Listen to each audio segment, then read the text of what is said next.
बिस्मिल्लाहिर्रहमानिर्रहीम। Welcome to my channel Sirate Mustaqeem. किसी खास फर्द या वाक़े पर नाजिल होने वाली कुरानी आयत में से आज हम देखेंगे सूरतुल इनाम की आयत नंबर 33। आयत का तर्जुमा कुछ इस तरह से है, ऐ मेरे नबी, हमें बखूबी इल्म है कि आपको इन मुशरिकीन की बातें रंजीदा करती हैं, लेकिन ये आपको नहीं झुठलाते, बल्कि ये जालिम अल्लाह की आयतों का इनकार करते हैं। ये आयत अबू जहल, अबू सुफियान, अखनस बिन शरीक के बारे में नाजिल हुई, जो कहते थे कि हम हुज़ूर अकरम सल्लल्लाहु अलैहि वसल्लम का इनकार नहीं करते, बल्कि हम तो इस बात का इनकार करते हैं जो ये कहते हैं कि ये कलाम मुझ पर नाजिल हो रहा है। अगर आप ये कलाम सुनाना बंद कर दें तो हमारा उनके साथ कोई झगड़ा नहीं है। इस बात को मुख्तलिफ वाक़यात की सूरत में पेश किया जाता है। अबू जहल ने साफ कहा कि ए मोहम्मद सल्लल्लाहु अलैहि वसल्लम, हम तुझे नहीं झुठलाते, लेकिन आप जो कलाम लेकर आए हैं हम उसे नहीं मानते। एक दफा अबू जहल ने हुज़ूर अकरम सल्लल्लाहु अलैहि वसल्लम से मुसाफा किया तो एक और मुशरिक ने ये देखकर अबू जहल से कहा कि तूने इस बेदीन से मुसाफा किया है।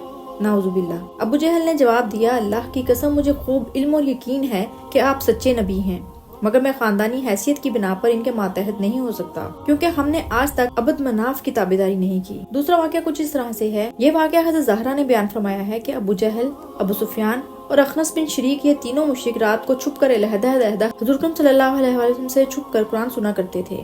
एक दिन सुबह को इन तीनों की एक चौक में मुलाकात हो गई और तीनों ने एक दूसरे से पूछा कि इस वक्त कहाँ से आए हो। इस पर तीनों ने सच बोल दिया कि हम छुपकर हुज़ूर अकरम सल्लल्लाहु अलैहि वसल्लम से कुरान सुन रहे थे। चुनांचे तीनों ने मुआहदा किया कि अब हम छुपकर भी नहीं सुना करेंगे।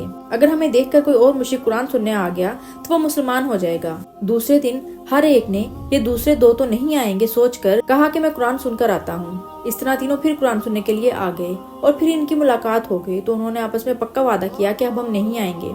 तीसरे दिन फिर इसी तरह किया और मुलाकात के वक्त तानो मुलामत की और कहा अब ऐसा नहीं करेंगे। अगले दिन अखनस बिन शरीक तैयार होकर अबू सुफियान के पास गया कि बताओ कुरान के मुतल्लिक क्या रवैया है। तो उसने कहा कुछ का मतलब मैं समझा हूँ और कुछ के मुतल्लिक पता नहीं। इस पर अखनस ने जवाब दिया कि मेरा भी यही हाल है। अखनस उठा और अबू जहल के पास गया और कुरान के बारे में पूछा तो उसने जवाब दिया कि इस कलाम को एक तरफ रख दो, हमारा शुरू से ही बनु मनाफ के साथ मुकाबला है। अगर उन्होंने मेहमानदारी और दावतें की हैं तो हमने भी की हैं, उन्होंने सवारियां दी हैं तो हमने भी दी हैं, और हुस्न सलूक से लोगों से पेश आते हैं तो हम भी हुस्न सलूक से पेश आते हैं। अब उन्होंने नबूवत का दावा किया है, मेरी जब तक जान है मैं तस्लीम नहीं करूंगा। इस पर अखनस मायूस होकर चला गया। एक और वाक़या इस तरह से बयान होता है। एक दिन अखनस तन्हाई में अबू जहल से मिला और कहने लगा कि सच बताओ तुम्हारे नजदीक हज़रत मोहम्मद सल्लल्लाहु अलैहि वसल्लम सच्चे हैं या नहीं। देखो अब हम दोनों ही हैं, अब झूठ ना बोलना।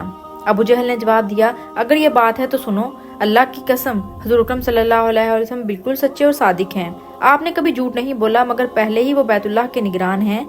अब अगर नबूवत भी उनके खानदान में चली गई तो हमारे पास क्या फजीलत रह जाएगी। इन हालात में अल्लाह ताला ने यह आयत नाजिल फरमाई थी। दीन की बात सुनकर आगे पहुंचाना सदका जारिया है। इस तरह की मज़ीद वीडियोस के लिए मेरे चैनल को सब्सक्राइब करना मत भूलें।